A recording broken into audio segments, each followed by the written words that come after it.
അബ്ദുറഹീമിൻ്റെ കേസുമായി ബന്ധപ്പെട്ടോ അല്ലെങ്കിൽ പ്രോസിക്യൂഷൻ വാദങ്ങളുമായി ബന്ധപ്പെട്ടോ ഉള്ള നടപടിയല്ല. ഇത് അവിടെയുള്ള റിയാദ് കോടതിയിലുണ്ടായ ചില സാങ്കേതികമായ തടസ്സങ്ങൾ കാരണം നീട്ടിവെച്ചതാണ്. അത് വൈകാതെ തന്നെ അതിൻ്റെ അടുത്ത അപ്പോയിൻമെൻറ്റ് നൽകുമെന്നാണ് കോടതി നമ്മുടെ അഭിഭാഷകരെ അറിയിച്ചിട്ടുള്ളത്. അതെ, ഓൺലൈനായിട്ടാണ് കോടതി ചേർന്നിട്ടുള്ളത്.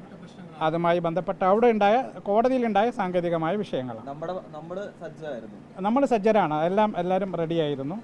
ഇന്ന് വിധി പ്രസ്താവന ഉണ്ടാകുമെന്നാണ് എല്ലാവരും ഓൾമോസ്റ്റ് 99% നമ്മളെല്ലാവരും പ്രതീക്ഷിച്ചത് അങ്ങനെയായിരുന്നു. ഏതായാലും അടുത്ത ദിവസം വൈകാതെ തന്നെ ഈ പറഞ്ഞ രീതിയിൽ ഇപ്പോൾ കഴിഞ്ഞ 8-ാം തീയതി കൂടി 12-ാം തീയതി നമുക്ക് അപ്പോയിൻമെൻറ്റ് കിട്ടി. അതുപോലെ തന്നെ അടുത്തൊരു ദിവസം തന്നെ അപ്പോയിൻമെൻറ്റ് കിട്ടി. നമുക്ക് ഒരു ശുഭ വാർത്തക്കായി കാതോർക്കാം.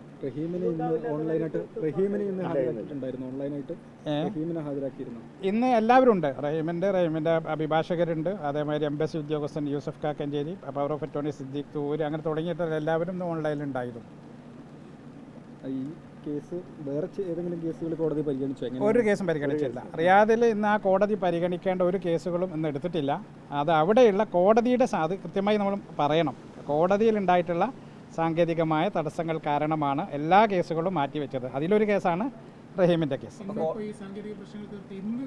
ഇന്ന് ചേരാൻ സാധ്യതയില്ല. അത് ഉടനെ അറിയിക്കും എന്നുള്ളതാണ് നമുക്കിപ്പോൾ കിട്ടിയിട്ടുള്ള വിവരം.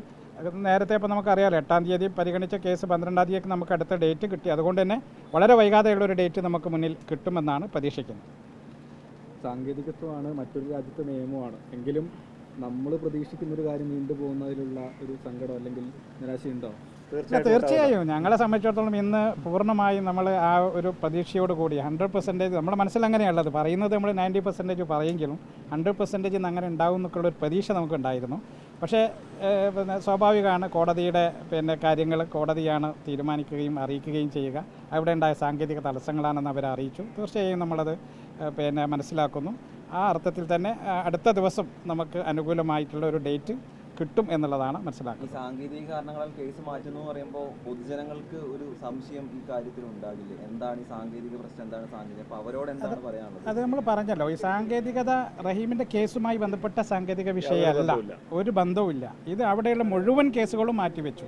അതാണ് നമ്മൾ മനസ്സിലാക്കുന്നത്. കോടതിയിൽ ഇന്ന് നടക്കേണ്ടിയിരുന്ന എല്ലാ കേസുകളും മാറ്റിവെച്ചത് ആ കോടതിയിൽ ഉണ്ടായിട്ടുള്ള സാങ്കേതികമായ വിഷയങ്ങളാണ്. അതുകൊണ്ടാണ് അവർ മാറ്റിവെച്ചതും. വളരെ വൈകാതെ തന്നെ അടുത്ത അപ്പോയിൻമെന്റ് കൊടുക്കും എന്നാണ് അറിയിച്ചിട്ടുള്ളത്. ഇന്നും നമുക്ക് അനുകൂലമായ ഒരു തീരുമാനം വന്നിട്ടില്ല എന്ന് ഇത് റഹീമും അറിയുന്നുണ്ടല്ലോ. ബ്രദർ ഉണ്ട്, നസീർക്ക കൂടെ ഉണ്ട്, അവർ ബാക്കി കുടുംബക്കാരൊക്കെ ഉണ്ടല്ലോ, എല്ലാവരും അറിയുന്നുണ്ട് കാര്യങ്ങൾ.